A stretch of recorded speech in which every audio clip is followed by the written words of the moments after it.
میں قسم کھا کے کہتا ہوں کہ قوم کو ڈالروں کی ضرورت نہیں، اس ملک کو ڈالروں کی ضرورت نہیں، اس ملک کو کسی کے آگے جناب دامن پھیلانے کی ضرورت نہیں، اس ملک کو اس وقت کسی غیرت مند حکمران کی ضرورت ہے، اس کو ملک کو اس وطن کو اس وقت کسی جناب زندہ ضمیر رکھنے والے شخص کی ضرورت ہے جو ان سب کے سامنے کھڑا ہو کر کہے کہ 75 سال سے تم نے اس قوم کا خون بھی پیا ہے، اس کو لوٹا بھی ہے، اس کو کھایا بھی ہے، کب تمہارا یہ شکم اور تمہارے وہ جناب بیرون ملک اور جناب تمہارے وہ سرے محل اور لندن اور جناب سویس بینک کے پیٹ بھریں گے؟ یہ قوم اب ڈوبتی مر رہی ہے اپنے ہی پانی کے اندر، کب وہ قوم کے حاکم اور وہ کب قوم کے سردار اور قوم کے وڈیرے جاگیں گے؟ لیکن کوئی بات نہیں، ایک تو یہ ہے کہ میری وردی سلامت رہ جائے، دوسرے کو یہ ہے کہ جناب میں جج بن کے بیٹھا ہوں جناب کرسی کے اوپر، میری جسٹسی سلامت رہ جائے، ایک کو یہ ہے کہ وزیر اعلیٰ میرا بن جائے، ایک کو یہ ہے کہ جناب ڈپٹی سپیکر میرا بن جائے، قوم کی کسی کو فکر نہیں ہے۔ میں آپ سے یہ کہتا ہوں کہ آپ جاگ جاؤ، بڑا ہو گیا یار، بڑی سن لی، بڑا کچھ دیکھ لیا اس ملک نے 75 سال سے، بڑے بڑے رنگیلے دیکھ لیے، آؤ ہو اب حضور کے نظام کے ساتھ مل جاؤ، آؤ اس دین کے ساتھ مل جاؤ جس دین میں لبيك يا رسول الله لبيك لبيك لبيك يا رسول الله لبيك لبيك لبيك يا رسول الله لبيك لبيك لبيك يا رسول الله لبيك لبيك لبيك يا رسول الله لبيك لبيك لبيك يا رسول الله لبيك لبيك لبيك يا رسول الله۔ جس دین نے حضرت عمر کو پہلی صف میں کھڑے ہوئے پوچھ لیا تھا کہ جناب بتائیں آپ نے یہ کرتا کیسے بنایا ہے، اس دین کے ساتھ مل جاؤ۔ اور وہ دین جو وقت کے چیف آف آرمی سٹاف نے اور جناب joint chief of army staff نے نئے کپڑے پہنے ہوں تو حضرت عمر نے پوچھا ہوئے تم بدل گئے ہو؟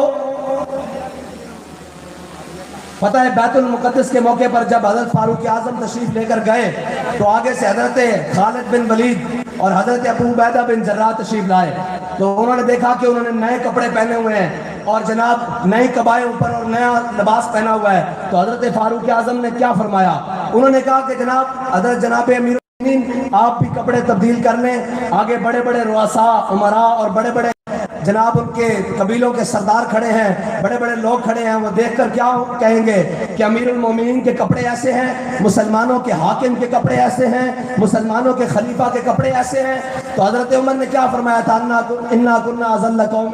اذن اللہ بالاسلام۔ حضرت عمر نے فرمایا اے ابو عبیدہ بن جراح، ہم وہ قوم تھے جو بھیڑ اور بکریوں کو پانی پلانے کے لیے ایک دوسرے سے لڑ پڑتے تھے، جو اس بات پر ایک دوسرے کو قتل کر دیے جاتے تھے، اور ہم وہ قوم تھے جو ذلیل تھے، لیکن ہمیں عزت دی اسلام نے، اور ان کپڑوں نے عزت نہیں دی، ان عہدوں نے عزت نہیں دی، اسلام نے عزت دی۔ آج وہ کپڑے اور عہدے اور اس وقت کے چیف آف آرمی سٹاف اور جناب joint chief of army staff نے نئے کپڑے پہنے ہوئے تھے۔ حضرت فاروق اعظم نے کہا کہ تمہارا رویہ بدل گیا ہے، کچھ فتوحات کے بعد تمہارے دماغ میں کوئی دوسری بات آ گئی ہے کہ تم نے نئے کپڑے پہنے ہوئے ہیں۔ تو حضرت ابو عبیدہ بن جراح نے اپنے اوپر والے بٹن کھول کے دکھائے کہ بابا آپ ہم سے ناراض نہ ہو، ہم نے اپنی اوقات یاد رکھنے کے لیے پرانے کپڑے نیچے پہن رکھے ہیں، یہ تو صرف ان کو دکھانے کے لیے پہنے ہوئے ہیں جو ظالم بنے ہوئے ہیں۔ تو میں یہ کہتا ہوں کہ اسلام کا نظام بڑا برکت والا ہے، بڑا عزت والا ہے، اور وہ والا ہے جو آپ کو بھی اور قوم کو بھی اور رعایا کو بھی عزت دلواتا ہے۔ لیکن کیا کریں کہ جب اسلام کی بات کی جائے اوپر سے لے کے نیچے تک اور نیچے سے لے کے اوپر تک سب کو 11,000 واٹ کا کرنٹ لگے، اور جی مولوی صاحب اسلام پر کون چل سکتا ہے، اور آپ صاحب اسلام پر کون چل سکتا ہے، اور قاری صاحب چودھری صاحب پیر صاحب اسلام پر کون چل سکتا ہے؟ بھائی اسلام پر ابو بکر و عمر چل سکتے ہیں تو کیا ہم نہیں چل سکتے؟ اسلام پر بلال چل سکتے ہیں، صہیب چل سکتے ہیں، سلمان چل سکتے ہیں، تو کیا ہم نہیں چل سکتے؟ بالکل چل سکتے ہیں۔ اس لیے ہم نہیں چلنا چاہتے کہ ہمیں، اور یہ یاد رکھنا کہ نہ چلو، دور رہو اور اسلام کو پیٹ کرو، اسلام تمہیں اسی طرح ذلت دکھاتا رہے گا، تمہارے بچے اسی طرح ڈوب کے مرتے رہیں گے، اور تمہارا مستقبل اسی طرح غیر محفوظ ہاتھوں میں جاتا رہے گا۔ اور اگر اسلام ہو تو حضرت فاروق اعظم کے دور میں ایک بچہ رو رہا ہو تو حضرت فاروق اعظم کے پاس سے گزرے تو پوچھے کہ بچہ کیوں رو رہا ہے؟ تو انہوں نے کہا جی بچہ اس لیے رو رہا ہے کہ ماں کہتی ہے کہ حضرت عمر نے قانون بنایا ہے کہ جو بچہ ماں کا دودھ مکمل کر لے گا اس کو وظیفہ دیا جائے گا حکومت کی طرف سے، جو بچہ ماں کا دودھ پی رہا ہوگا اس کو وظیفہ نہیں دیا جائے گا۔ اگر اسلام ہو تو پھر یہ یوں مستقبل محفوظ ہوتا ہے، اور اگر اسلام نہ ہو تو پھر بچے ڈوب کے بلوچستان سے سمندر تک ان کی لاشیں بھی دیکھنے والا کوئی نہیں ہوتا۔ یہ ہے اسلام۔ اور حضرت فاروق اعظم کو جب پتہ لگا کہ ماں کہتی ہے کہ وظیفہ حضرت عمر نے اتنا لگایا ہوا ہے کہ جب بچے دودھ پیئیں گے تو ان کو سرکاری وظیفہ نہیں ملے گا، اور جب بچہ دودھ چھوڑے گا تو اس کو سرکاری وظیفہ ملے گا، ماں بچے کو اس لیے دودھ نہیں دے رہی کہ یہ جلدی دودھ چھوڑ دے تاکہ سرکاری وظیفہ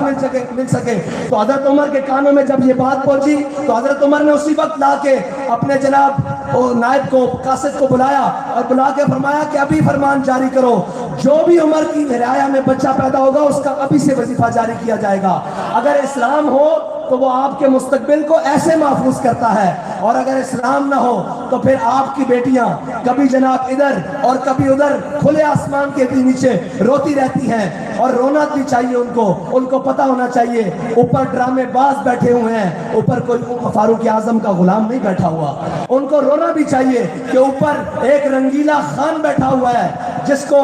ریاست مدینہ کا نعرہ لگانا آتا ہے، اور ریاست مدینہ کے نام پر قوم کو بے وقوف بنانے کی صلاحیت رکھتا ہے۔ ان کو پتہ ہونا چاہیے کہ اوپر ریاست مدینہ کے والی اور درد رکھنے والا اوپر کوئی نہیں بیٹھا، اوپر وہ رنگینے اور وہ بدماش بیٹھے ہیں جن کی راتیں پی سی ہوٹلوں اور جناب اباری اور جناب ان ہوٹلوں میں گزرتی ہیں، جن کی ایک ایک راتیں لاکھوں اور ہزاروں روپے میں گزرتی ہیں۔ ان کو کیا خبر ہو کہ بلوچستان ہو یا جناب جنوبی پنجاب ہو یا جناب جھانگ اور جس جگہ بھی جہاں بھی قدرتی آفات اور سیلاب آیا ہوا ہے وہاں کے لوگوں کی راتیں کھلے آسمان کے تلے کیسے گزر رہی ہیں۔ قوم کا درد قوم کے حاکم کو ہوتا ہے، بے غیرت لوگوں کو نہیں ہوتا۔